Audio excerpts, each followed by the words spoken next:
All right, everybody, welcome back to the channel. I know it's been a while. I've been busy doing this, doing that, doing everything, blah, blah, blah, blah, blah, blah, blah, everything. But we are back. We are back. And of course, I wanted to catch up and watch some highlights and everything like that. But unfortunately, we had to take a turn for the news. First things first, we do want to make sure, first of all, we got Rakai here. First things first. UConn fan Rakai. Rakai, how are you doing, man? You're a vet on the channel now. Is it like third time? Yes, sir. Getting used to this. Third time's a charm, right? Rakai is back in the building. First things first, like I said, before we get into the news, you've seen the title of the video. You know what the video's about. But the first things first, the last two undefeated coaches in the AP Top 10 poll are both Black women. Shout out to Coach Barnes over there at Arizona. Shout out to Coach Staley as well at South Carolina. Like he said, clap it up, clap it up, clap it up. I got an email from some subscribers who wanted me to watch the Eyes of God, or like the Eyes of Watching Over God, or God's Secrets. I'm sorry, I forgot the name of the movie. I reacted to the trailer. Lady of Heaven, I believe is the name of the movie. I reacted to the trailer last year, and they wanted me to go watch the movie. I believe it's now available in the United States this past weekend. This past weekend I was out of town, but now I'm back. I will watch the movie when I have the opportunity to. So if you're watching this, that is my answer to that. If you're new to the channel, this is the road to 2K subs, man. You guys seen the title. Paige Bueckers has been hurt. She got hurt at the end of today's game. Today, I say it's December 5th. At the time of recording, it's a Sunday. I haven't seen the highlight myself, so I guess I will watch it right now. I'll keep my headphones in because I'm probably gonna keep out the actual clip, so the video won't get taken down. But we will watch this first, and then we'll talk about it. So Rakai, save all your live comments for after the highlight, and then we'll watch the Geno's response. That jump, man, we just saw it, we just watched it, everything like that. I'll probably put up like a little short or whatever of the actual kind of like my initial thing watching it. But I stopped Rakai before he kept talking some more, so Rakai, I guess just initial thoughts at the injury. Man, I wasn't watching the game when that happened. So when I heard she got injured, I was like, man, like people were making it. I thought it was, I mean, it does look bad, but I thought it was way worse than what people were saying. Like, but I've been saying that it could just be hyperextended. That's what I'm hoping for, but you never know. Like, it could be something far worse. So I'm Yeah, just sending her prayers. Hope she gets better soon. yeah, you're talking about hyperextended. Um, Hmm. somebody who was a trainer. This is from Joel, by the way. Shout out to Joel. He sent this to me from a trainer friend that he knows, I believe, and it was like, this did not look like an ACL at all, like an ACL injury. She hyperextended her lower left ankle, essentially rolled it a little bit, and while it's painful, especially at first, it usually heals pretty quickly. The best sign was that she was able to walk off the court at the end of the game with Yeah. a bit of support while putting weight on the left foot. With some rest, ice, compression, and elevation treatment over the next few days, she'll be fine. So I mean, that's great news. That's definitely Mhm. great news. But man, all right. So the big news is right here is the whole discussion between Geno, like as you guys, most of you all know, the injury happened with less than a minute left when UConn was up by 18. Paige, we've talked about it previously. Every single game she's played like 40 minutes, Yeah. close to 40 minutes. And it's like we were talking about how she can't consistently be ran into the ground like that because Mhm. it's just not sustainable. And so it's just like it's kind of crazy and Yeah. everything like that. And we said it all of her freshman season and sophomore season. It looked like they had a little more depth, a little more support for her. And then you saw through one quarter in that first game, that Arkansas game, that it wasn't sustainable, that she'd be able to do it by herself. So she had to do what she did last year again for them to remain competitive and to continue winning games. So he's pushing her to 40 minutes a game still. For Right. some reason, two is just not going to work like that. So anyways, let's pull up what Geno has actually said. Um, Which one should we go with? Should we go with the SNY clip or should we go with the full 20 minutes? Because I have read what he said, and it wasn't that long, so I want to say it might be the SNY clip might be good. Right, we'll look at SNY then. Shout out to Lenny Kravitz. Kenny Kravitz. Kenny Kravitz. All right, cool. All right.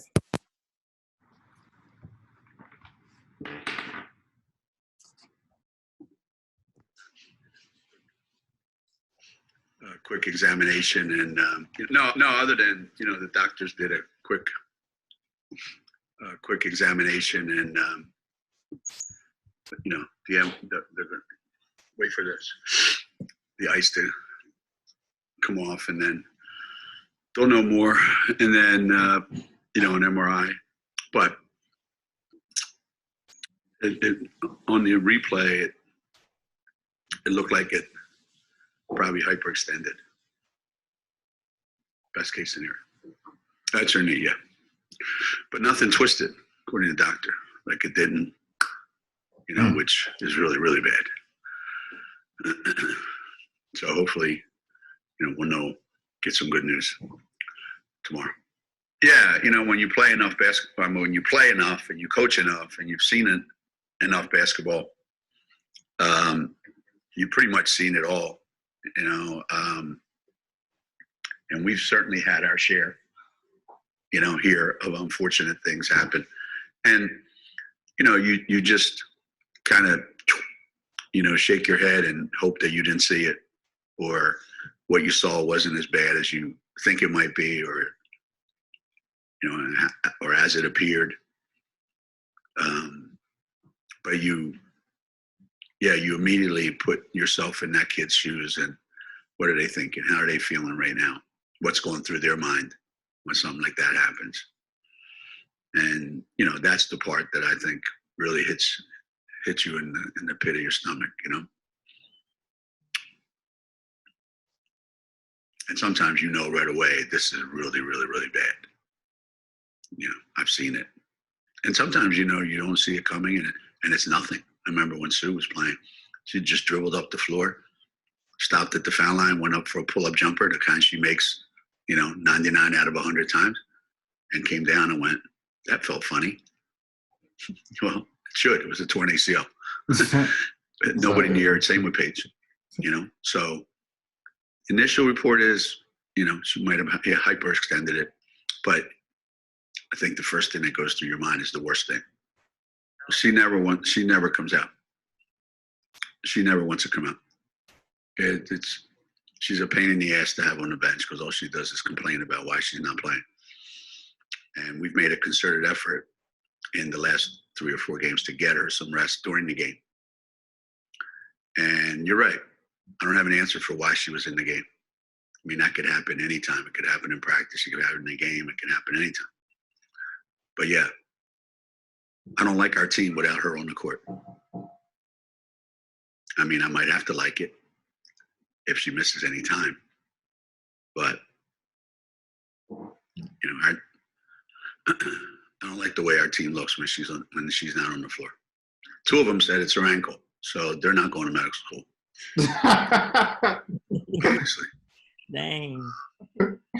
But yeah, I don't know. I can't get inside their heads, but I'm sure part of it is that could be me. That could have been me. And I think, you get a little shell shocked, a little fear whenever you see that happen. Whether it's one of your teammates, whether it's an opponent, every time you see that, you're always just cross your fingers and hope for the best. All right. Cool. So that, and his thoughts and his reaction to Paige's, hold on. Injury today. Shout out to SMY. Let me sub to SMY. Shout out my boy Chris Williamson. All right, yeah. So that caused a little controversy because a couple people were like, Geno needs to be held accountable for why did he play her. So now, what I wanted to say, people were killing Geno pretty much off of his response of being like, his response to why was she in the game that late was she doesn't like coming out. You know, she's pretty annoying to have on the bench and stuff like that because she's always wondering and always pestering to get back in the game. My thing is she's a 19, 20-year-old sophomore. Why are you letting a 20-year-old sophomore control, you know, what she knows is right and wrong as a coach who's been coaching for over 3 decades now at this point at the same school? So I just wanted to know what you thought about that. And, you know, we pull up this Don quote as well. I mean, I see why people are mad because they were towards the end, but I feel like people don't understand, like, towards the beginning of the fourth quarter, Notre Dame was like keeping up with us. So I can understand why she would stay in majority of the game. But I mean, yeah, she should. I feel like she should have came out toward it because it was at the end of the game. So I feel like there was no reason for her to be there. But at the same time, this could have happened at any point of the game. It could have been happened at the beginning, like he said, practice. So I don't know. I feel like you just can't put all the blame on him. I don't know. No, I definitely agree with that. Like you said, the point of the injuries of like injuries can happen at any time. And you can't just put it on this one specific time. However, you know, in a situation like this, you know, this could have been preventable. Like there are other instances where the injuries couldn't be preventable. You know what I'm saying? Like there are some other times where injuries couldn't, but this is one that I feel like could have been if you just would have settled down. And there were so many games in the past where, you know, I was just talking to my boy Rob earlier. Shout out to Rob. You know, about he was like, man, you've been saying this since like her rookie year, you know, her freshman season, excuse me, on the reactions and stuff like, why does Geno still play her? Why is Geno still playing her and stuff like that? And why is she playing this much? And it's just kind of crazy. It's like the reason why people say that, and that's what their initial reaction is because of which Geno knows. Like, you know what I'm saying? Like Geno has coached at UConn longer than I've been alive. You know what I'm saying? So, like he obviously knows this. Yeah, he knows what he's doing. But it's just like I don't really get it. Don Staley, everybody. Paige Bueckers, we lift you up in the highest prayer. All of us in women basketball need to link up to ensure we get to see this generational player grace us with our God-given talent soon. 3 prayer emojis. Thank you, Don Staley, for those words. Let me see if anybody else said anything about Paige. Let's look it up. Anybody else on Paige? All right, so you had grads. Shout out to grads. He said, nope, not Paige Bueckers. Hope she's okay. And then other people vibe with Paige Bueckers, leave in 40 seconds in the blowout. Man, this is tough to see. That's tough. Yeah. That's tough to see. Oh, shout out to Jazz. Jazz didn't give Geno any type of let up. This is one of the people who like one of the kind of anti Geno people. But shout out to Izzy Hoops. Izzy is someone who watches the channel and stuff like that. But yeah, Jazz is like Geno said they made a concerted effort in the last 3 or 4 games to give him more rest. 38 minutes, 39 minutes, 34 minutes, 39 minutes. It's not the best look, man. It's not the best look, Geno. But yeah, hold on. W Slam, prayers up to Paige. ESPN W, prayers up to Paige. You know, the big thing for us in the Atlanta is like, man, you know, we have the thing coming up now. You know what I'm saying? They are going to Tech on Thursday, and there's a lot of fans over here in Georgia and Atlanta that was looking forward to watching the team. But now, you know, AZ's out for the next couple weeks, and then now it looks like Paige might just be out for that game on Thursday too. So, you know, it'd be tough for all the Georgia fans and Atlanta fans to have to wait probably until Paige goes pro to see her, you know, in Georgia, playing Georgia. Unless they schedule UGA, because UGA is a, you know, formidable opponent now, and in college, excuse me. But yeah, he said, "Oh, go ahead." I think it's going to be a pretty good game for us because Georgia Tech, they're usually ranked, aren't they? Yeah, they were ranked in the preseason poll. I'm not sure if they're still ranked at this point. A couple games in the season, but they've been a pretty good team this year. Let me look it up. Or just take women's basketball. I just feel like this could be a blessing in disguise in a sort of way for us because we got to learn how to play without Paige. Yeah. We got to start getting more players, more consistent, I feel like. So, I mean, this could be it right here. Nah, definitely agreed on that. Definitely agreed on that. I think Tech they got they had votes in the poll, but they just lost at the buzzer to one Hmm. of the teams. Who was it? It was this week. Purdue? Yeah, it was Purdue. Purdue beat them at the buzzer, Okay. 53-52. So yeah, Georgia Tech is just on the outside looking in of that poll. They started the season ranked, so they're a very good opponent, an ACC opponent, Hmm. Power Five opponent, and everything like that. So it'll be good to watch. And Georgia was Yeah. number 20, like what you see right here. Yeah. I didn't Hmm. even know Georgia was 20 right now. But yeah, so it's a test. It's a test. No Yeah. AZ, no Paige, or assuming no Paige. Maybe she doesn't miss any time, and it was just a little, kind of twist or whatever, and she'll be Yeah. all right. But But they probably still won't play her. I feel like he probably won't play her. well, I was thinking maybe he'll play her like limited minutes, Hmm. kind of at best, like a 13-minute restriction, Yeah. coming off the bench or something like that, give Nika some burn. A lot of people have asked about Nika and everything like that. The only Hmm. reason why Nika doesn't get brought up in these conversations when we're talking about best backcourt in the country is because it's Ashley Wusu and Diamond Miller. Like those two are on a different level when you're talking Yeah. about just a 1-2 combination.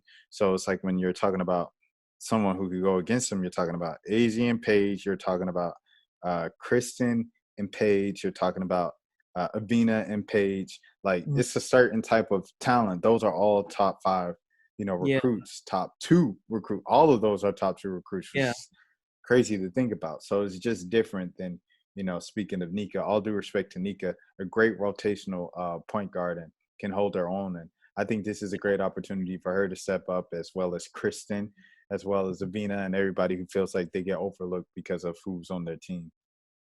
Yeah. Most definitely. I wanted to ask you, Rakai, about the whole NIL kind of conversation going on. So Geno apparently the other day, this might have been a week ago. I remember Joe, shout out to Joe once again. He's the one who sent this to me earlier this week. But it was Mhm. about, just Geno saying the NIL deals, the evil part about it. I'm kind of paraphrasing what he said. But he said the evil part of the NIL deals is, you see your teammates on the cover of magazines, you see them getting all these endorsements, and meanwhile you're not there. And the coaches, the college coaches, don't have any say so over your off days. So those players with the NIL deals, they use those off days to do photo shoots, to do commercials, to do this event, and making money, while the player who doesn't get it is just sitting in their room. And he says the problem with that is they'll feel like they're worthless or something like that.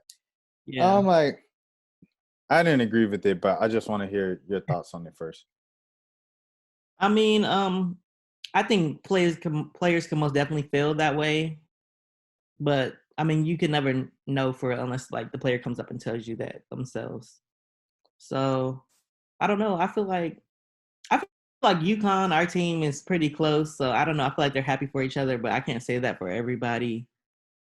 And I don't know. I mean, I would expect that to want to make players want to play harder. So hey, maybe it will push them to go harder, but still, we never know. Well, I mean, you look at probably Paige's like only one of the few competitors for her to even like in college athletics right now of who's even as Mhm. popular or known as Paige. You think of Chet, Imani on the basketball side for men, and Mhm. then Apollo, I believe that's how you pronounce it, from Duke, and then like in football, Bryce Young. So those are Yeah. the only people who can even compete really with Paige for Right. popularity right now in college athletics. So with Bryce Young, before he even played this year, it was a big deal about him getting $1 million deal. And everybody's like, this man's getting 7 figures. He hasn't played it down. And this is going to be terrible for the locker room and psyche. And I don't know if you guys have TVs, but this past weekend, Alabama just won the SEC championship, and they defeated number 1 Georgia and made them look like the Georgia of old.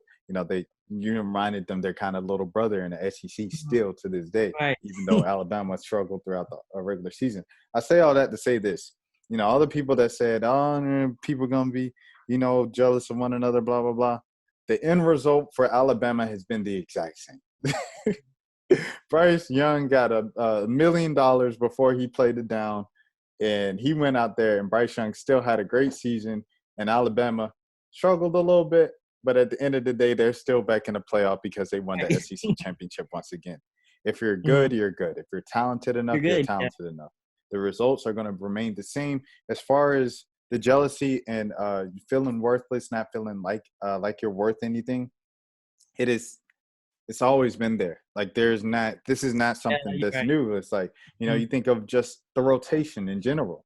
Like, I'm not in the rotation. If you're playing at a school like UConn, you've literally been the best player on your team at each stage of your life. Like from rec ball to middle school to JV to varsity to AAU. You've always been that go-to player. You've always had the ball in your hands. You've always been the one that everybody comes to scout and look at. You've always packed the gyms.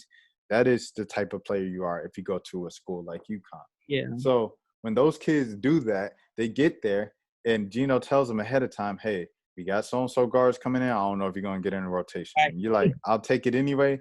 And you go there, and you don't get playing time. You think that those kids were sitting in their dorm room thinking, man, I'm worthless. I'm not worth it. I'm not as good. People been doing that. This is not something that's new from NIL. And athletes are going to face this as well once they graduate college, because as the W needs expansion. It's only 12 teams. So it's players like Kalani Brown, who was the most dominant player in college basketball 3-4 years ago. She's no longer on the team in the W. Like these are things like, it's like, so you're going to face this identity crisis of who am I as a person? Because all my life I've been a star athlete, and now I'm at 22 years old and I don't know what I'm going to do with my life. Is that any different? What's been happening for the past 30 years? Is that any different now because it's happening while they're in school? That's how I looked at it. I thought it was kind of a selfish statement in that way. But that's just kind of my opinion. I feel like there's always going to be somebody excluded, someone who's going to feel snubbed. And I had I've heard a rebuttal argument to that. So I just want to hear what you had to say about that. Yeah. What's the name? Easy. I mean, I feel like for every team, it's noticeable. Like there's the best players on the team, so it shouldn't be that big of a surprise who's gonna get the deal, who's not. I mean, hey, like it just happened. So and use it as motivation. Use it as motivation. Like push work harder, harder. Play. It don't even have to be just work harder and play better. Like, for someone like a Christian, I feel like Christian's an easy example of this, because Christian is someone we know who has the talent to put up the type of numbers that she puts up every now and again on a consistent basis. So it's like someone like a Christian. If Christian could put up, 25 plus every night, which we know she has the ability to do, if she went out and did that, then, she'd have the, so if she felt, jealous of Paige and AZ because she's like, I was the number one player too coming out. I was Gatorade Player of the Year coming out too. You know what I'm saying? You could prove yourself and get that deal. You know what I'm saying? At this point, you're already halfway through your senior season. You might as well wrap it up and, push on for getting some deals in the W. But yeah, man, I mean, that's just how I feel about it. I just feel like there's always going to be someone who's slided and everything like that and everything. And it isn't something that's new from NIL. This thing of like, I worry for the players' mental health. It's always been like that, man. Like, you're thinking about kids who are for the first time are going hours and states away from their families at age 18, 19. They're going from being the talk of the school to a nobody at a new school. They're going from being the star of the team to like a bench rider. Like, you know what I'm saying? It's just all of these things that students have faced from the beginning of collegiate athletics. So it's like, I don't know why he's acting like this is something new because of money. I feel, I'm not going to lie to you, I feel like a couple coaches even hating. I feel like a couple coaches even hating that the kids are getting money for whatever reason, because the coaches are getting millions themselves. And the fact that they're saying, oh, these kids, they don't know how to handle it. We don't know what they'll do if we put 6 figures in their hands at age 18, 19. Okay, literally look at the men's side. Equality is what we say we want, right? It's like LaMelo Ball went over to Lithuania at 16 and dropped his signature shoe on the Big Baller brand at the age of 16. Luka Doncic And people played professional basketball since like 13, 14. Scoot Henderson dropped out of high school his junior season, forego junior and senior season at Kell High School around the corner from here. And he's balling in the G League right now. You know what I'm saying? Go ahead, Rakai. I was just about to say, like, people have to realize, like, these athletes are putting their bodies at risk. So, like, it could just take one injury and their whole career could be over, like, college over, pros over. So now they just have to resort to something else. So, I mean, hey, just let them play, man. Let them get their money. Let them get the bag. Hey. Is not stopping anybody. Like, Mhm. yes, money corrupts some people. That's gonna happen regardless. Like, it could be a player that was a great player through college. They get to the league, they get a contract, they get fat and out of shape, and then their career is over in a couple years. That's a possible. That's gonna happen to some people. Does that mean that the WNBA should stop playing players because a couple players, money's gonna? No, that sounds ridiculous. Let people get them. That's how I feel about it. But you know, a rebuttal that I have heard from that was, well, if you say, you know, that's a part of it, omissions and snubs and everything are you know, a part of it, then, you know, you can't get mad when NECA and Candace didn't get on Team USA. I'm like, that's a different thing because those players, objectively speaking, looking at statistics and the history of the selection of those teams, should have been on those teams. And the assertion that there was some type of UConn bias because so-and-so selection from the selection committee, lived in in Connecticut. Another person graduated from Connecticut. And then, you know, of course, Geno, you know, when kind of a large portion or whatever has some type of affiliation with the state of Connecticut. And you see a player like once again, sorry to pick on her, but Fee get in over Nneka Nwumike, the only WNBA MVP to not be selected to an Olympic squad. I think, you know, if you point that out, I think it's fair because you're using facts and objectivity with that, right? Statistics. Candace Parker says she went to camp and put up a triple-double on camp. She shouldn't be at camp anyway because she's Candace Parker, top 5 player in the league today, top 5 player in the league, arguably, especially top 10 all time. So it's like she didn't even need to, but she showed up and she balled out.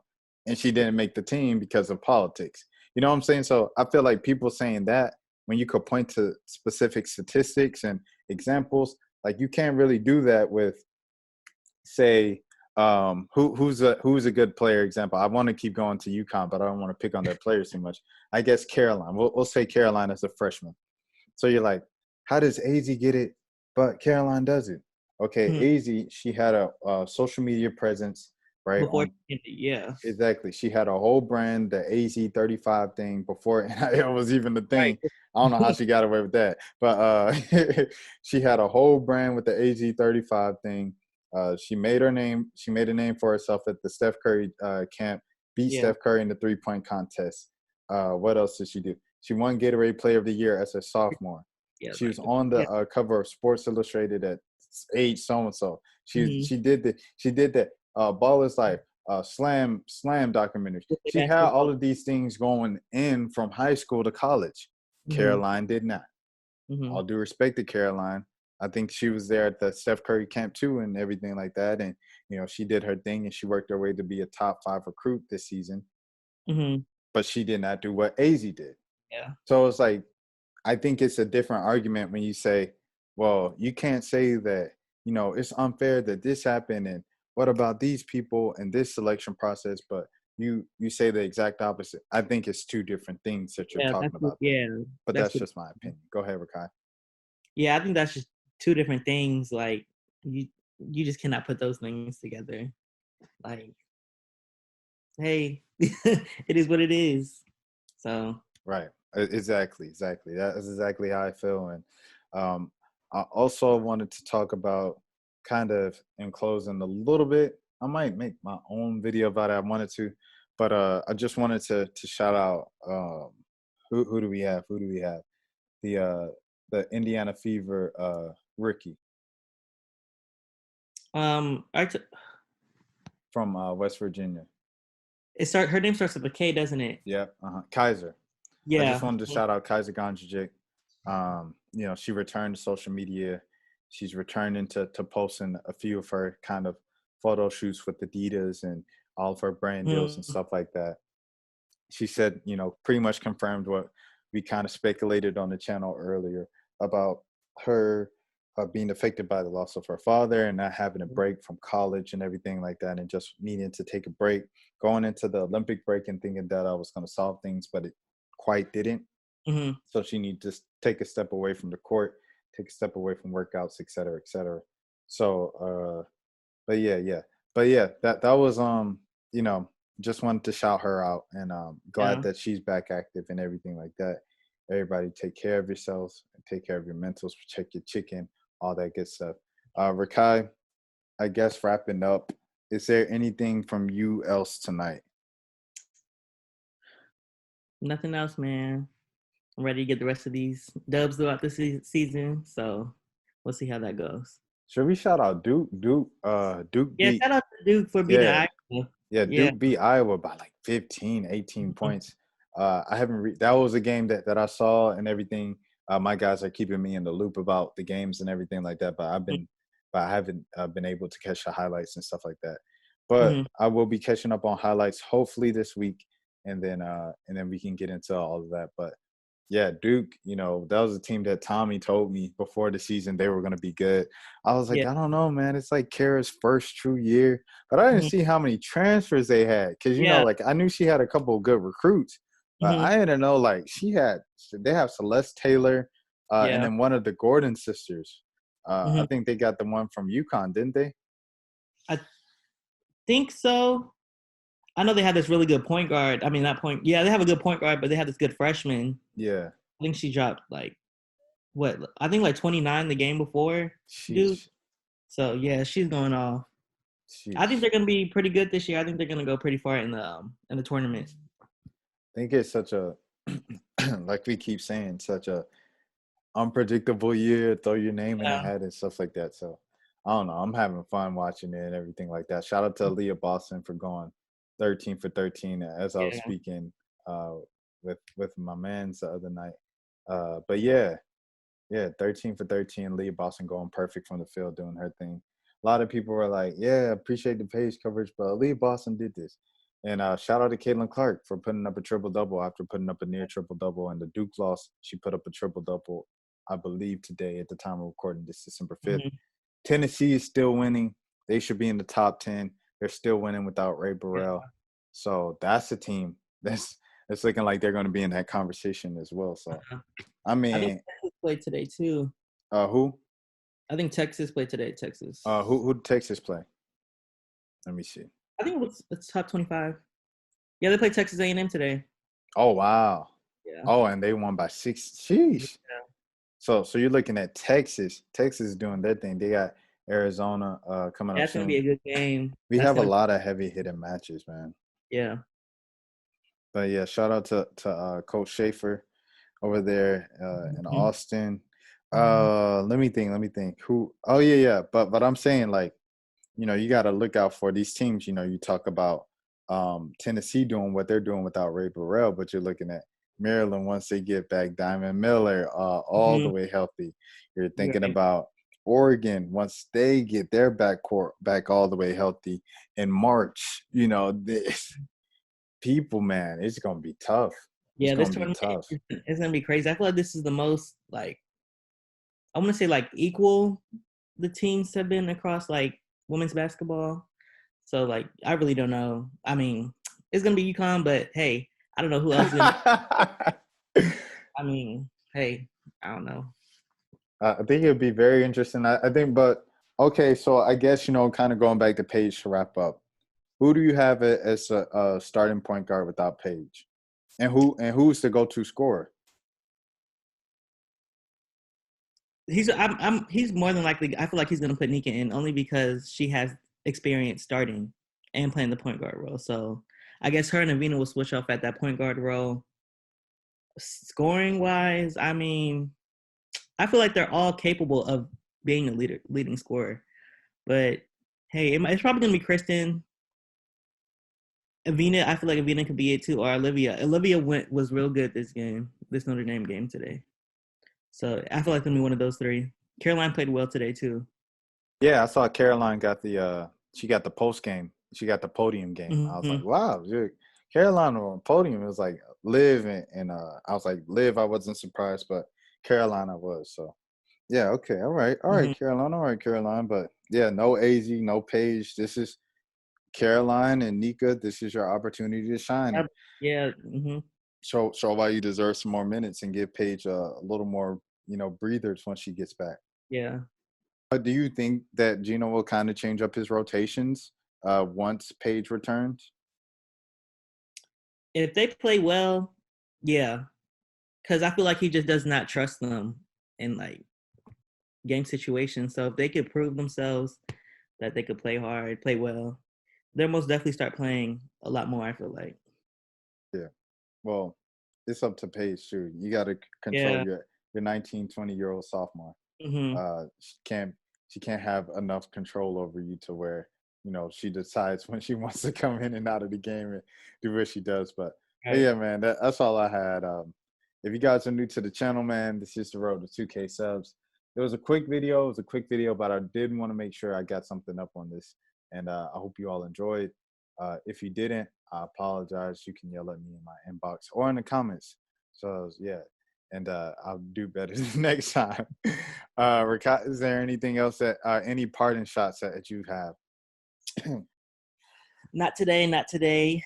Just, I hope Paige gets better. Hope she gets well soon. But other than that, nothing else. All right, Rakai. Everybody, say what's up, Rakai, in the comments if you made it this far. You guys have a great week whenever you're watching this. Until next time. All right.